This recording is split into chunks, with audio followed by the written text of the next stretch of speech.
Hello বন্ধুরা, আমি সুস্মিতা। তোমরা দেখছো ছোট্ট সুস্মিতা ব্লগ। ছোট্ট সুস্মিতার নতুন একটা ব্লগে তোমাদের সকলকে স্বাগত। ভিডিওর খানিকটা দেখে তোমরা নিশ্চয়ই বুঝতেই পেরেছো যে আমার জন্মদিন। তো আজকের ব্লগটা শুরু করছি রাত 12টা থেকে। সত্যি বলতে আমি কোনোদিন ভাবতেই পারিনি যে আমার জন্মদিন রাত 12টার সময় পালন হবে।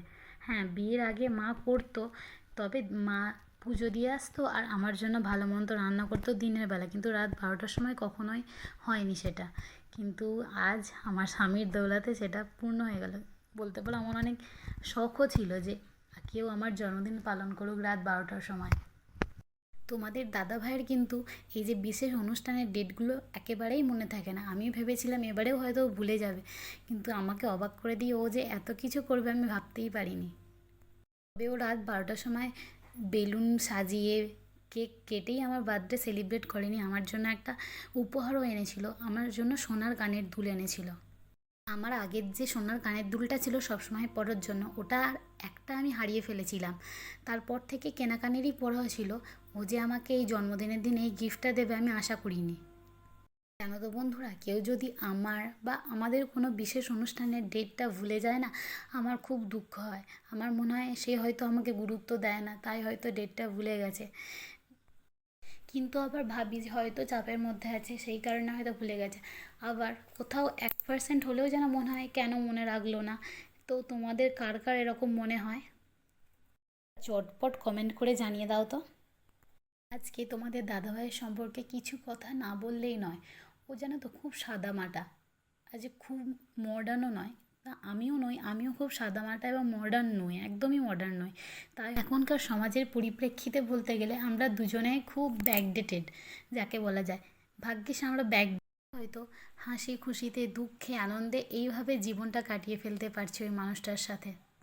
ও যেন তো সব পরিস্থিতিতে আমার সাথে থাকে। হ্যাঁ, তবে সবসময় যে লাই দেয় তা বলবো না।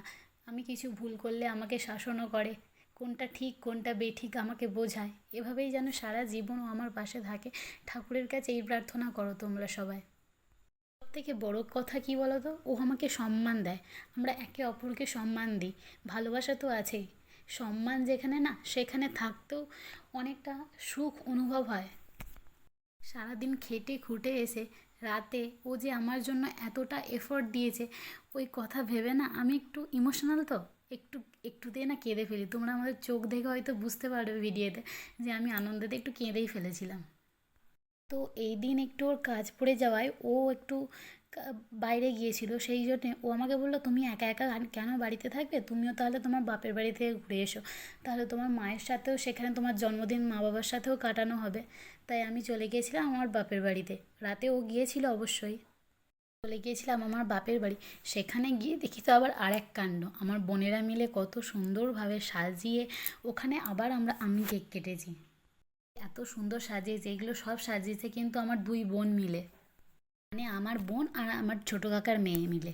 এই যে মা দেখো এখানে রান্না করছে, আর এইটা মাসির মেয়ে নেনি। একে সকলেই তোমরা চেনো, আমার আগের ভিডিওটা হয়তো দেখেছো।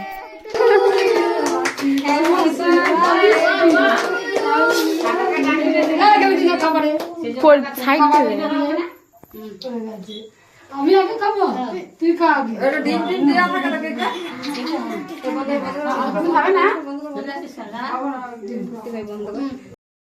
যেহেতু সেদিনই আমাদেরকে বাড়ি ফিরতে হতো, তাই আমরা তাড়াতাড়ি খাওয়া দাওয়া করে সেদিনই রাতে বাড়ি ফিরে গিয়েছিলাম। তো আজকের ভিডিওটা তোমাদের কেমন লাগলো তা কমেন্ট করে জানাও। আর নতুন বন্ধু হলে সাবস্ক্রাইব করে পাশে থেকো। Tata, by.